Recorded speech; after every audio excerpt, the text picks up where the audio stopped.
Hi అండి, అందరికీ నమస్కారం. Welcome back to Lata latest news. ఈరోజు మన వీడియోలో తెలుసుకోబోయేది ఏంటంటే ఏపీఎస్ ఆర్టీసీ నోటిఫికేషన్ వచ్చేసిందండి. ఆర్టీసీ ఉద్యోగులకు అర్హతలు ఏంటో ఈ వీడియో తెలుసుకుందాం. అస్సలు స్కిప్ చేయకుండా చూసినట్టయితే మీకు అర్థమవుతుంది. ఈ జాబ్స్ రావడానికి ఎలా అప్లై చేసుకోవాలి, ఎటువంటి వివరాలు కావాలి అనేది మొత్తం ఈ వీడియోలో చెప్తానండి. అస్సలు స్కిప్ చేయదండి. వీడియోని ఫస్ట్ టైం చూస్తున్న వాళ్ళైతే ఒక లైక్ చేసి సబ్స్క్రైబ్ చేసుకోండి.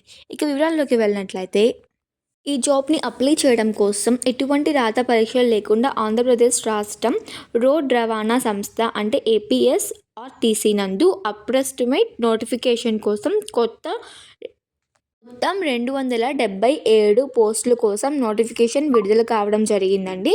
చివరి తేదీ నవంబర్ 8, 2025 లోపు అప్లై చేసుకోవాలటండి. ఆంధ్రప్రదేశ్ రాష్ట్రం రోడ్ రవాణా సంస్థ అంటే ఏపీఎస్ఆర్టీసీ నందు అప్రెస్మెంట్ చేయడానికి ఆసక్తి కలిగి ఈ కేంద్రం కనిపించిన ట్రేడర్స్ నందు అప్రెంటిస్షిప్ చేయడానికి ఆసక్తి కలిగి ఈ కేంద్రం కనిపించిన ట్రేడర్స్ నందు 10 చదివిన వాళ్ళు, ఐటీఐ పూర్తి చేసిన వాళ్ళు 20వ తేదీ నుండి 8వ తేదీ వరకు అయితే www.apprenticeshipindia.government.in చేసుకోవాల్సిందిగా తెలియజేస్తున్నారండి. 8వ తేదీ తప్పనిసరిగా తేదీలలో దరఖాస్తు చేసుకున్న వారికి దరఖాస్తులు ఎటువంటి పరిస్థితుల్లో పరిగణలోకి తీసుకోబడవండి.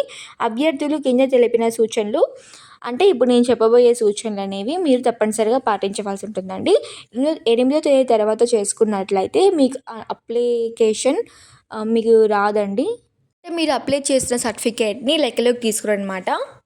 ఇకపోతే ఏపీఎస్ఆర్టీసీ నందు అప్రెంటిస్ కొరకు ఆన్లైన్ నందు దరఖాస్తు చేసుకునే అభ్యర్థులు తమ ఒరిజినల్ సర్టిఫికేట్స్ని మరియు ఒక స్టేట్ జిరాక్స్ కాపీతో వెరిఫికేషన్ కొరకు జోనల్ సిబ్బంది శిక్షణ కళాశాలలో విపిఎస్ఆర్టీసీ బళ్ళారి చౌరస్తా కర్నూలు నందు హాజరు కావాల్సి ఉంటుందండి. వెరిఫికేషన్కు హాజరు అయ్యే అభ్యర్థులు 188 అంటే 100+1 GB రుసుకము చెల్లించవలసి ఉంటుంది. అంటే మీరు పే చేసిన ఛార్జీలు అయితే 100 పైనే ఉంటాయని చెప్పవచ్చండి.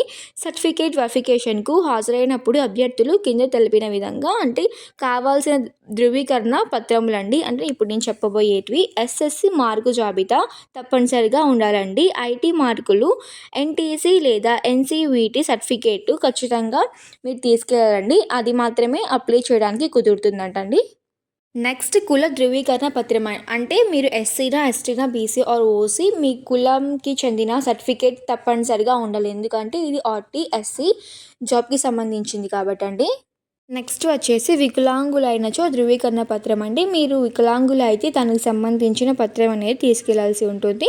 మాజీ సైనికోద్యోగులు పిల్లల ఇచ్చిన ధృవీకరణ పత్రం అంటండి. ఎన్సీసీ మరియు స్పోర్ట్స్ ఉన్నచో సంబంధిత ధృవీకరణ పత్రం. మీరు ఎన్సీసీలో ఉన్నట్లయితే దానికి సంబంధించిన సర్టిఫికేట్ తీసుకెళ్లాల్సి ఉంటుందండి. ఇంకా ఇంకొక ముఖ్యమైన విషయం ఆధార్ కార్డ్ కంపల్సరీగా ఉండాలి. ఎందుకంటే మీరు ఆంధ్ర వాళ్ళు అయ్యి ఉండాలండి.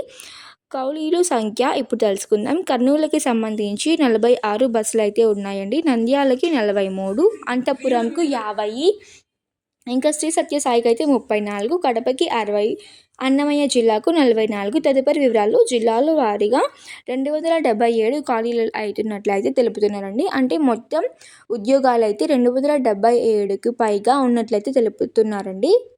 ఇప్పుడు నేను చెప్పిందంటే మీరు డైరెక్ట్గా అంటే ఆఫ్లైన్లో సచివాలయంలో వెళ్ళి అప్లై చేసుకోవాలన్న ప్రాసెస్ అండి. నెక్స్ట్ వచ్చేసి ఆన్లైన్ వెరిఫికేషన్ ప్రాసెస్లో ఆన్లైన్ వెబ్సైట్లోకి పోయి www.apprenticeshipindia.government.in నందు దరఖాస్తు చేసుకోవాలండి. ఆఫ్లైన్లో చెప్పినట్లుగానే మీ సర్టిఫికేట్స్ అన్నీ మీరు ఒకవేళ వికలాంగులు అయితే దానికి సంబంధించిన సర్టిఫికేట్ తప్పనిసరిగా ఉండాలి. మీరు స్పోర్ట్స్లో ఉంటే దానికి సంబంధించిన సర్టిఫికేట్ తప్పనిసరిగా ఉండాలండి. ఆఫ్లైన్లోనే బెటర్ అని చెప్పవచ్చు ఆన్లైన్ కంటే. ఏదైనా మిస్టేక్స్ ఉంటే మళ్ళీ రెక్టిఫై చేసుకోవడానికి ఉంటుందండి. ఏ రెక్టిఫికేషన్ అయినా నవంబర్ 8వ తేదీ లోపలే చేసుకోవాలని ఏపీఆర్టీసీ అయితే వెల్లడిస్తున్నారండి. And please subscribe my channel. Thank you for watching my video అండి.